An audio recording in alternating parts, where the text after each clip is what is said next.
মহাসপ্তমীর সকালটা কাটালাম দিগন্তিকায়।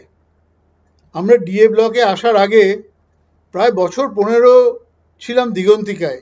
এখনো আমাদের অ্যাপার্টমেন্টটা আছে, কাজে কাজে দিগন্তিকার সঙ্গে একদম সম্পর্ক চলে যায়নি। পুজোর সময় অন্তত একদিন তো আমি দিগন্তিকায় যাই। আগে তো 3 দিনই যেতাম, তার কারণ দিগন্তিকায় পুজোর থেকেও বড় ব্যাপার হলো কেমন খাওয়া দাওয়া হচ্ছে। দিগন্তিকার একটা স্টাইল আছে, যেমন সপ্তমীর দিন খাওয়ানো হয় মাছ, অষ্টমীর দিন লুচি, আর নবমীর দিন পাঁঠার মাংস, আর দশমীরটা পরে বলবো। দশমীর দিনও আমার যাওয়ার ইচ্ছে আছে, তারপরে বলবো। খাওয়ার ব্যাপারটা এখন আমার কাছে খুব ইম্পর্ট্যান্ট নয়। আমি যাই দিগন্তিকায় পুরনো বন্ধু বান্ধব, চেনা জানা মানুষজনের সঙ্গে দেখা করার জন্য, আর দেখাও হয়, আর খুব ভালো লাগে। কত দিনের সম্পর্ক।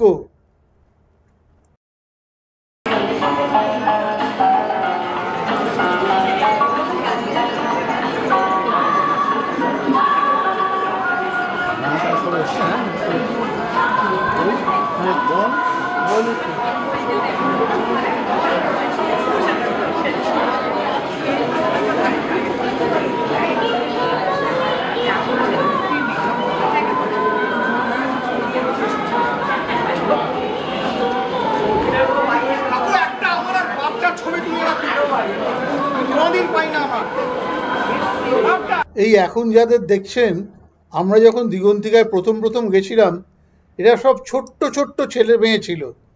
এখন বড় হয়ে গেছে, চাকরি করছে, সংসার হয়েছে, ওদের বাচ্চা কাচ্চাগুলো বরঞ্চ ছোট ছোট এখন। আর ওদের ছোটই বা বলে কি করে, ওরাও তো সব স্কুলের গণ্ডি পেরিয়ে গেল। আর এই এখন যাকে দেখছেন, ওর শাশুড়ি আমার গার্লফ্রেন্ড ছিল, এখন ও আমার গার্লফ্রেন্ড হয়ে গেছে। আর এই হলো দিগন্তিকার প্রধান অনুষ্ঠান, খাওয়া দাওয়া। তবে দিগন্তিকায় প্রতিবারই ভালো খাওয়ায়, খুব ভালো রান্না করে। সব থেকে মজার ব্যাপার, দিগন্তিকায় সপ্তমীর দিন এই 150 থেকে 180 লোক খায়, আর অষ্টমীর দিন আরো কম, 150-র মধ্যেই শেষ হয়ে যায়।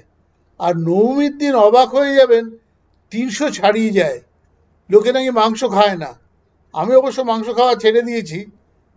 আগে অন্য কোনো দিনও না গেলে নবমীর দিন তো যেতামই, মাংস খেতে হবে না। আর এইবার যেই ছবিটা দেখছেন, তার ডান দিকে যে আছে, সে আমার গার্লফ্রেন্ড ছিল, আর এখন তো ঠাকুমা হয়ে গেছে, একেবারে তোষ্য বুড়ি। হাঁটুতে ব্যথা, কোমরে ব্যথা, আর আমি তো একদম ইয়াং হয়ে গেছি বাইপাস সার্জারি করিয়ে। অনেক ধন্যবাদ।